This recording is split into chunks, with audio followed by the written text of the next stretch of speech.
Inflation in China is again a top concern, with some worried left unchecked could lead to social unrest. For more on this, I'm joined by Andy Rothman, China macro strategist for CLSA Asia Pacific Markets.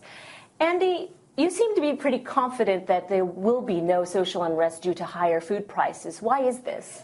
Well, I think the main reason is that income growth here, both in the cities and in the countryside, has been so strong.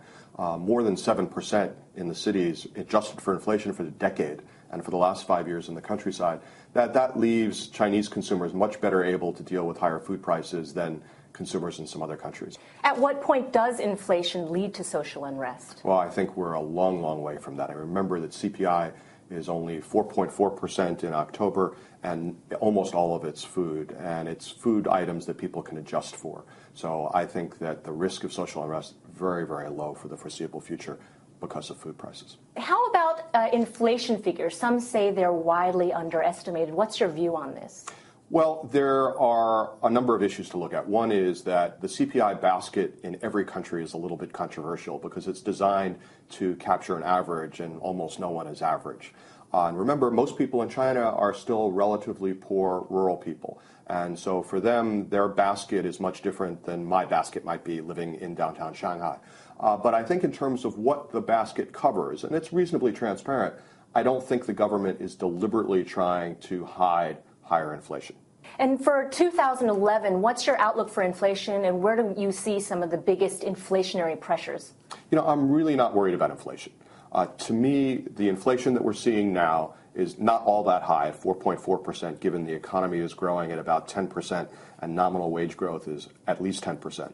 And almost all of it is being driven by food, and it's being driven by a temporary weather-related shock to supply.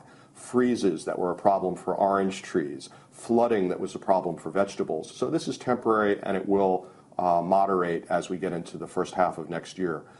So I really don't see inflation as a big problem for next year. And in terms of wage increases, though, what kind of impact does that have on inflation and, again, on food prices? Well, that, too, needs to be put into context. We've had extraordinarily high wage growth here. That's why the income growth has been so strong. And a lot of this has been driven not so much by the market, but by the government. The government has been deliberately raising the minimum wage, which applies to a lot of people in China, to keep people happy with the party and to promote consumption. So here in Shanghai, the minimum wage is up more than 100% since China joined the WTO.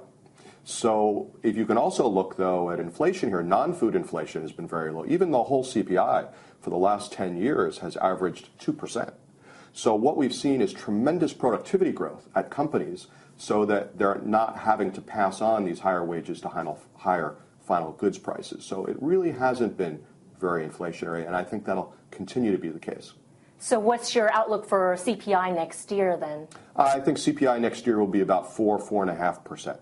And again, in an economy that's going to grow at 9, maybe 9.5 next year, where wage growth is going to be about 10%, it's not bad. And in fact, you could argue that 4% inflation in China is better than 1 or 2% inflation in China, given how strong the economy is. What's your outlook for monetary policy, and what kind of impact does that have on food prices and inflation?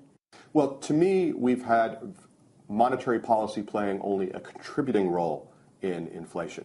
Milton Friedman's argument that inflation is always and everywhere a monetary phenomena had a couple of contingencies to it which don't apply here. The key one is the velocity of money, the number of times that an individual renminbi is used in a transaction. And what we had is at the same time that money supply growth was growing rapidly here, the velocity of money, or the turnover of money, fell really, really sharply. So that basically neutralized the increase in money supply. Also, on a more basic level, we're not seeing an increase in demand for food. People aren't eating more vegetables this year. That's not driving up the vegetable price. It's been bad weather. And if it's a monetary phenomena, how come non-food inflation is so low?